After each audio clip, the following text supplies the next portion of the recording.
Esta semana se conoció que más de 240.000 hectáreas en la costa caribe de Nicaragua han sido dadas en concesiones mineras. Calibre Mining, de origen canadiense, y Song Fu Development S.A., fundada en China, podrán extraer oro, el principal producto de exportación nicaragüense en los últimos años. Activistas, especialistas y líderes indígenas han encendido las alertas ante lo que consideran traerá mayor degradación ambiental y más violencia contra las comunidades indígenas autóctonas en el Caribe. Mi colega Elmer Rivas conversó con Amaru Ruiz, ambientalista y director de Fundación del Río, quien nos explica cuál es el impacto de estas nuevas concesiones mineras. Amaru, gracias por conversar con nuestra audiencia. El Consejo Regional de la Costa Caribe Sur y la Alcaldía Municipal de Puerto Cabezas aprobaron una serie de concesiones mineras de decenas de miles de hectáreas en extensión en favor de la empresa canadiense Calibre Mining y de la empresa china Zhongfu Development S.A. ¿Dónde están ubicadas estas concesiones y por qué es motivo de preocupación para las comunidades indígenas? Mira, en principio, las 5 concesiones otorgadas a la empresa Calibre Mining representan 226.000 hectáreas, prácticamente casi el tamaño de la Reserva Biológica Indio Maíz, y se ubican en el municipio de Bocana de Paiguas, y estas son las primeras concesiones en la región del Caribe Sur de esa magnitud. Eso representa una preocupación no solo a las comunidades indígenas y afrodescendientes, sino a los propios habitantes de ese municipio, sobre todo por el avance de la minería y lo que está detrás de eso. O sea, luego de las concesiones, por lo general, avanzan también la minería artesanal en esa zona. Y además de esto, en el periodo anterior de la alcaldía municipal de Bocana de Paigua, que era conducido por un alcalde liberal, estos alcaldes habían resistido a la minería y a la entrada de empresas mineras y de entrega de concesiones a la minería industrial. Sin embargo, luego de la farsa electoral en las elecciones donde el régimen de Ortega Murillo controla todas las alcaldías, pues obviamente se le facilitó a la empresa el poder operar en esta región. En el caso de la alcaldía de Puerto Cabeza, aprobó una concesión de 3 lotes a esta empresa china, que es de total desconocimiento. Incluso nosotros hemos buscado en las bases de datos del Ministerio de Energía y Minas y no aparece oficialmente.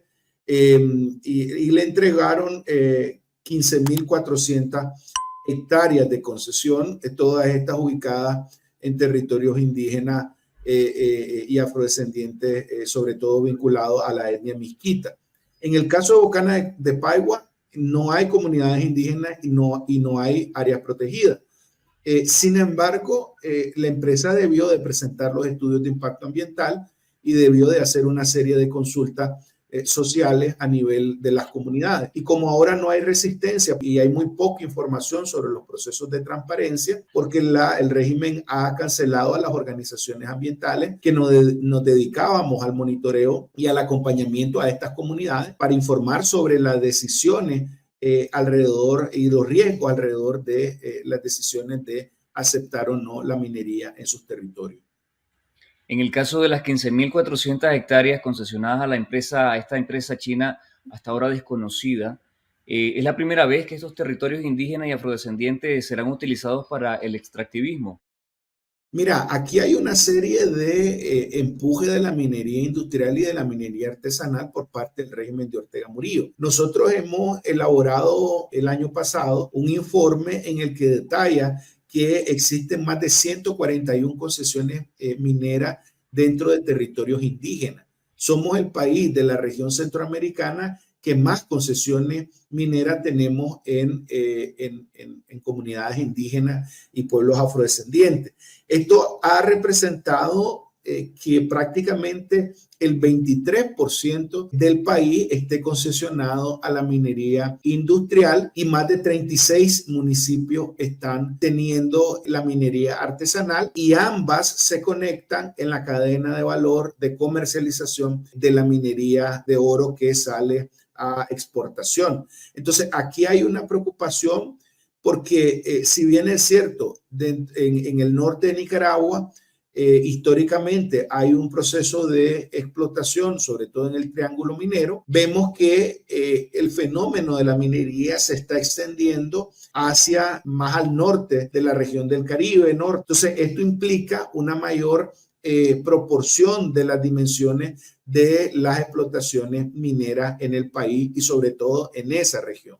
¿Qué impacto tiene eso en la vida de las comunidades indígenas y sus medios de supervivencia? ¿Qué especies de vida animal habitan las zonas que serán ahora afectadas con estas nuevas concesiones? Hablando en la costa Caribe Norte.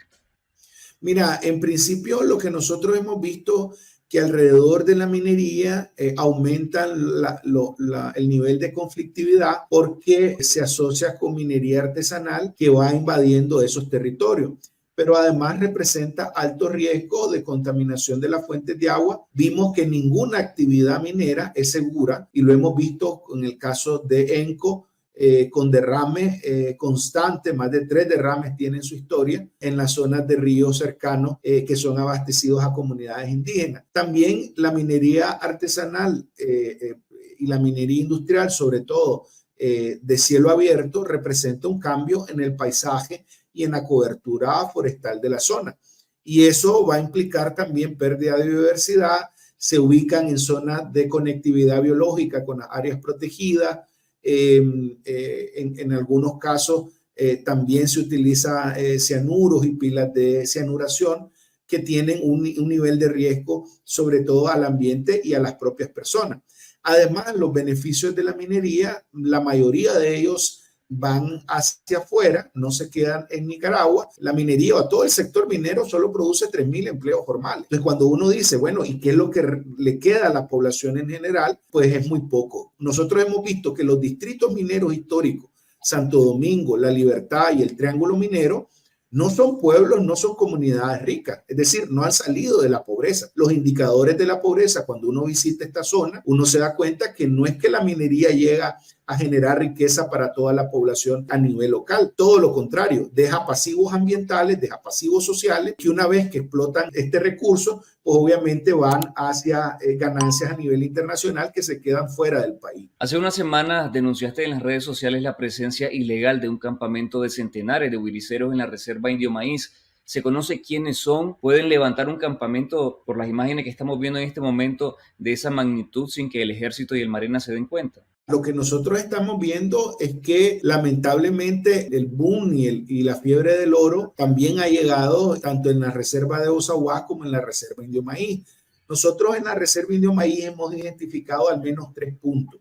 Uno ubicado en la zona de Bluefield, que se llama el Cerro La Chiripa, donde guardabosques comunitarios también han visitado la zona y han corroborado la información que nosotros hemos obtenido. El segundo punto es en el río Naranjo, que se ubica en el municipio del Castillo, y el tercer punto es Las Cruces, que este es el nuevo punto donde se ubica este campamento a escasos 7 kilómetros del puesto del ejército y del Marena, que se ubica sobre el río San Juan en boca de San Carlos. Esta situación de minería artesanal ha sido como un cáncer que va carcomiendo paulatinamente la reserva biológica Indio Maíz. Y en las imágenes pudimos ver cómo estos campamentos se instalan, pero alrededor de esos campamentos hay una serie de ilícitos como tráfico de drogas, como trata de personas, trabajo infantil, por la manera de desarrollarse esta actividad ilegal en esa zona.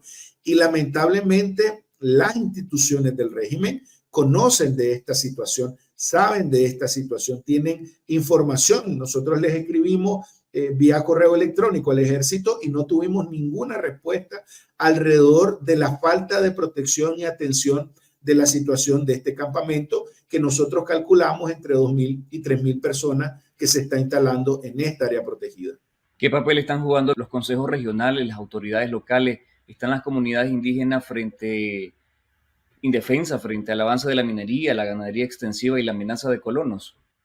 Mira, el Consejo Regional prácticamente ha sido un aparato controlado por el Frente Sandinista, por el régimen de Ortega Murillo, y sigue estando a expensas de las decisiones del Estado central. Es decir, lejos de los procesos de autonomía regional, los funcionarios que están en esta junta directiva y en estos consejos regionales sirven prácticamente de un aparato ejecutor de las políticas del Estado central. Entonces, al final, no hay una protección debido a la ley 28, ley de autonomía, que permita tomar decisiones diferenciadas del Estado central. Todo ha sido controlado por el régimen de Ortega Murillo y muchos de sus funcionarios incluso están vinculados a estas empresas. Nosotros conocimos el caso de Leslie Cohen Hudson, que es el funcionario de la empresa minera que presentó las concesiones minera ante el Consejo Regional en 2021. Y uno se pone a explicar, bueno, ¿de dónde sale esta persona? Bueno, es familiar del delegado presidencial de la Costa Caribe, testaferro de Hooker. Es decir, hay una serie también de corrupción alrededor de las decisiones que se toman en el Consejo Regional, obviamente para favorecer los intereses privados, los intereses del Estado central, y lejos de tener autonomía regional, esta autonomía ha sido controlada por el régimen de Ortega Murillo.